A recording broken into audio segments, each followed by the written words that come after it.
For me, that was a very critical place because I'm an African American female. I have males in my family, and I would hate for them to get stopped on a regular traffic violation or a traffic concern and then to lose their lives. To me, it really hit home. So when Microsoft did this, it scared me. I'm like, so this was truly a focus on 2020. The same thing I had been predicting and sharing with my audience before is that, hey guys, I feel like there's an influx of DEI positions simply because we're in 2020, where folks are hyper-focused on the Black Lives Matter movement. Now you guys are showing me that I was right. I was hoping that I was wrong. I am a candidate who's been super excited about applying to Microsoft positions, the potential of becoming a member on their team. Hey y'all, this is Tamika, the face behind Hey HR, and I have a heavy topic to bring to you today. And this topic is really one that I was hoping we wouldn't see so blatantly, but it's one that we're seeing. And so this topic is, again, a kind of about DEI. Well, let's be clear. It's all about DEI. I did at least 2 different DEI videos on my channel, and one of them, I'm happy that it went viral, but the hate comments that I got were just ridiculous that I stopped the comments on that video. So I'll pop up those videos here. I'll definitely put the links to them in the description box, but they were very foundational DEI videos to kind of tell you that DEI is more than just an African American female or more than just the African American community. Now this video is one that really kind of hit home for me. It kind of really hurt my feelings, and it really focuses on the fact that Microsoft laid off their DEI team. And to me, it isn't just another layoff. It isn't just another reorg. It isn't just another business decision. It's definitely telling me a little bit more than I anticipated knowing. So if you want to know all about this Microsoft layoff and how they laid off the whole DEI team, then definitely keep watching.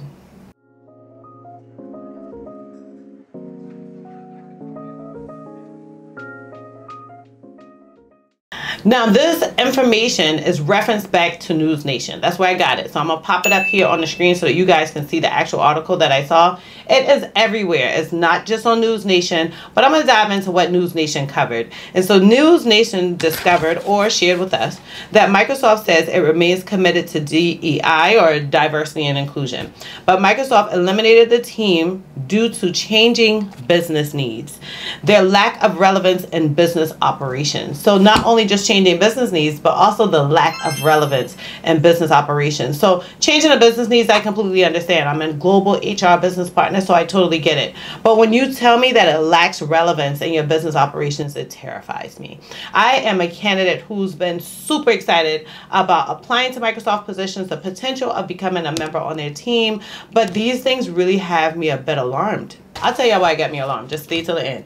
The next thing that the article from News Nation covered was that Microsoft eliminated this team, according to an email they also shared with Business Insider, that a Microsoft team leader wrote, "True systems were just a change in work associated with DEI programs everywhere and are no longer business critical or smart as they were in 2020. Y'all remember 2020? Come on now, we remember 2020. We had the Black Lives Matter movement. We had the whole situation with George Floyd. We had the whole situation with Breonna. Like, I can keep going on about all of the lives that were lost in 2020. Let's not forget that this was parallel to the pandemic. And so I think that everyone had no choice except to, obviously with the pandemic, sit in their house, right?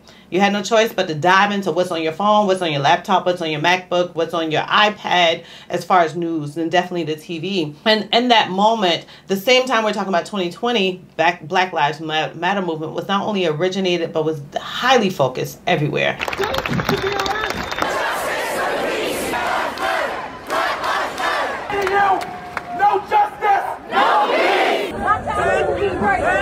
Where it became an issue that people could not help except to see. The Black Lives Matter movement was more focused on the fact that our police officers here in the U.S.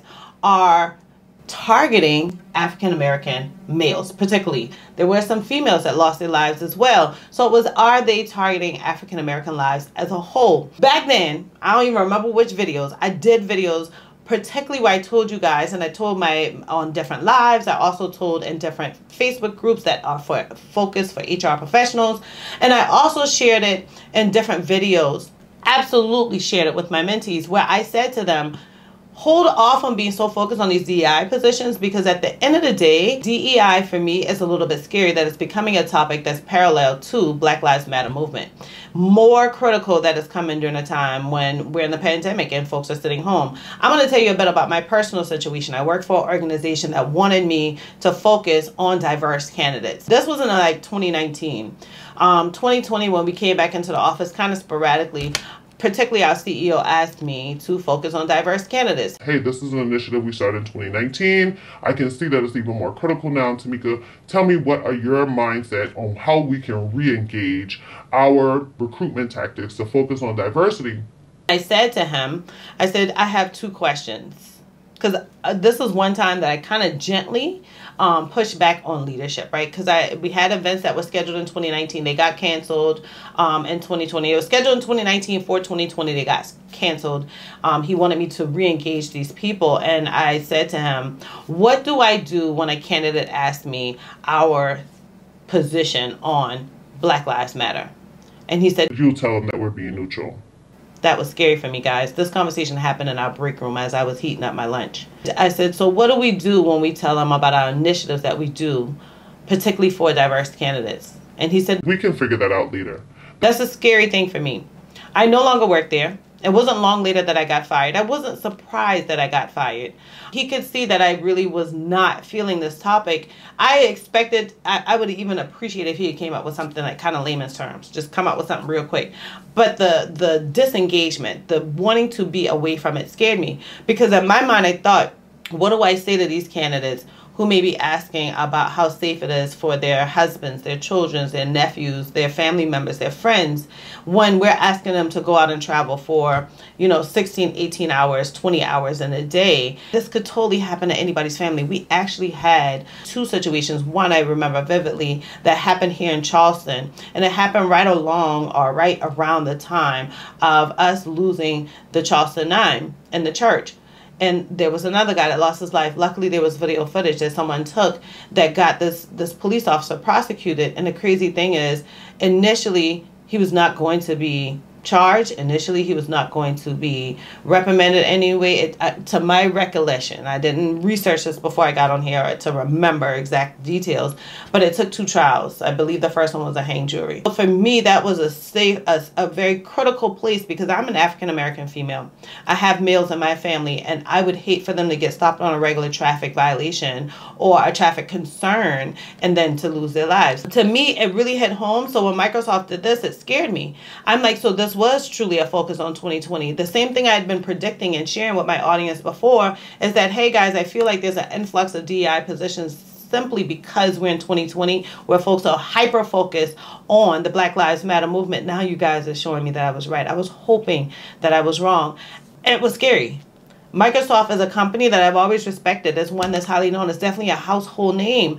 But at the end of the day, you're sitting here and telling me that's not a big deal. Well, it may not be a big deal to you, but what do you do with their diverse candidates? Not just African Americans, but what do we do with our diverse candidates who've been impacted in a way that our company doesn't reflect? So yes, for the African Americans, what do we do if it is their family member or someone they know or their neighbor, or just that it affects them and makes them think a little bit more on something that's not work related, now their production isn't where it should be? If we're not focusing on DEI, where obviously these things are before the limelight, then are we really focusing on folks who are discharged from the military or just left the military? Are we focused on people with other disabilities, maybe the people who are in the small people community? Are we focused on those folks that may have hearing disabilities, or folks that may have limits to their limbs, or folks that may be blind, or folks that may have some impact that doesn't allow them to function physically like they should, but mentally they can absolutely do the job? So to me, DEI is so much more than just, okay, our African American community. And if that was your focus, then it was originally created for the wrong reasons. We should have employee resource groups, or ERGs, that really stand out for all communities. My take on it is that, what is DEI? Right? I just told you guys some of the stuff of what is DEI. For my full-time job, where I work as a full-time global HR business partner, we have like 9 different ERGs. It started with about 4 or 5, but it was focused on not only the African American community, but also the Latin community, also the Asian community, also the LGBTQIA community. It was focused on these communities, and now we've branched it to motherhood and diverse families. We've branched it out to those folks who are really hyper concerned on sustainability. We've also focused it, or we're working on a focus for military people. Diversity is far more than just an African American person, definitely more than an African American female. And you hearing this from an African American female, y'all, this thing hits home. It's very, very scary, because it's like, not only are you not focused on African Americans, which is in the limelight and in front of your face, but this tells me all of these other communities that may be, you know, underserved or less focused on, are all at jeopardy because Black Lives Matter movement has kind of washed down. I think it's so ironic that not only did Microsoft do this right before Sonia Massey passing, and if you're not familiar with Sonia Massey, that literally just happened, where she called because she felt like she had intruders outside her home and met with a police officer that shot her 3 times in the face while she had on house clothes. Literally like night clothes and a nightgown, and in her kitchen with just a hot pot. And he literally said after that, "This bitch is crazy." Yeah. How is she crazy? She's asking for your safety. I called before in my past because I felt like I had intruders. Matter of fact, I didn't call. My security system alarmed the police department. And when they came, the first thing they did was they brought more than 2 police officers. They brought more than 1 car, and they went outside and made sure the perimeter of my home was safe and that no one had tried to get in before they came into my house. That was alarming to me, that they walked in and went straight to her door, and both police officers went in with nothing but allegations. "Are you okay?" Like, pretty much, did she have any drugs? And I'm like, this lady is telling you that it took her a minute to get to the door because she had to put clothes on. Like, I just don't understand. Let's talk about what DEI is, right? So we've talked about that in a whole nother video. I've talked about that now. My other take on this is that, how is Microsoft staying committed to diversity and equity and inclusion initiatives if they don't have a team? Most times your teams are working and focused on what they know. So if you don't have a team that's focused on it, who's going to pay attention to the ERGs and how they're functioning, and if they're really impacting productivity, and if they're really helping you with retention? Who's also going to review the data that's related to DEI to say if you're being equitable or competitive or even fair for those who are diverse? You know, my next take on it is, who navigates the conversations and feelings that relates to diverse issues? When we see constantly on the news, on social media, that African Americans are being hurt in one way or another, particularly by police officers who we thought we could be safe from, that really makes us feel in our emotions. Microsoft has quite a few employees that work from home. And I say quite a few very, very lightly. They have thousands of employees that work from home. And me, who work from home, if I'm working and I work literally in my office that's in the front of my house where there's a window, and I feel like someone's invading me, now I'm terrified to call the police, and I'm terrified to go outside. How can I think about work? Work is definitely second, third nature at that moment. So when we're not caring, or we don't feel like DEI is a primary focus, then are we really caring about our employees? Are we really? That really terrifies me. Y'all, this is a heavy video for me because I told you guys already that I really, really had a passion to work for a household name similar to Microsoft. And they have applications from me where I was like, I would love to work for Microsoft. But this scares me, because if you're telling me DEI is not a focus, then am I a focus? Am I a focus? Let's think about it. Now, let's get off African Americans and Sonia Massey, and let's talk a bit about Uvalde. I was on our leadership team for our Latin community. Ironically, I was not on our leadership team for African American community. And in that moment, when Uvalde happened, our employees were so impacted. Tonight, we are learning more about the shooting at Robb Elementary School in Uvalde, Texas, where a gunman ended 21 lives. The first major investigation into the incident outlined systemic failures and what its authors call egregious poor decision making. We now know nearly 400 officers responded to the shooting. The report concludes that law enforcement failed to prioritize saving the lives of innocent victims over their own safety. Officials say that police never set up a command post, and that avoidant leadership could have contributed to the loss of life because of the delay in action to take the gunman down. But it's not definitive about if lives would have been saved with a faster response. Victims' families are now reacting to that report. One girl's grandfather says Texas law enforcement and the Texas government failed the students. And they felt so good to have a safe space where they could talk about it. And so many people had different things that related them to that situation, which made it hard for them to re-gear for work. But after we sat down and had a conversation, a safe space conversation where we talked about it and we let out emotions and we let them know that they're not alone and that we're here to help, those folks went back to work like it was nothing. I'm just saying. So my tip to you, I'm going to leave you guys with 2 tips. Make sure you choose the companies that choose you. That's the first thing. Choose a company that chooses you. Ask culture questions, or I'm going to say my second tip is to be okay asking questions and interviews that's appropriate in any meeting or any time. So if you're not asking in an interview and you're already employed, ask it in a meeting. Be okay with asking these questions because you need to know these answers. You know, I always tell people when they're interviewing to ask culture-related questions that aren't directly like, how's your culture? Anybody can answer that. Ask them, what makes you come to work? What are your employees most excited about? How do you celebrate your employees? Look around on Glassdoor. Look around on their website. Google them, for goodness sakes, and see what the employees are saying, because that tells you about the culture. Y'all got me in a loaded one this one. And I said I wasn't going to do any trending topics, but this one was too much for me, child. I could not ignore it. If this is your first time watching a Hey HR video, then I thank you so much, and I hope that you found this content valuable. I am a human resources professional with 12 years of human resources experience, where I've worked from an HR assistant up to an HR director, and now I happily sit as a global human resources business partner.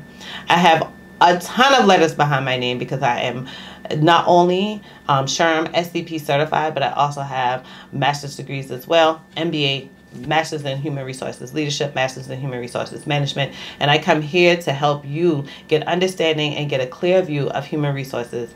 So if you guys have any questions that you want to know, put them in the comments. If you have anything that you want to share back with me or any videos you want me to create, please put them in the comment. I'm here for you. For those of you who keep returning, I appreciate you more than you know. I appreciate you more than I say. And I appreciate you far more than any word that I can imagine to say in this moment. I thank you all so much for watching another Hey HR video, and I cannot wait to see you on the next one.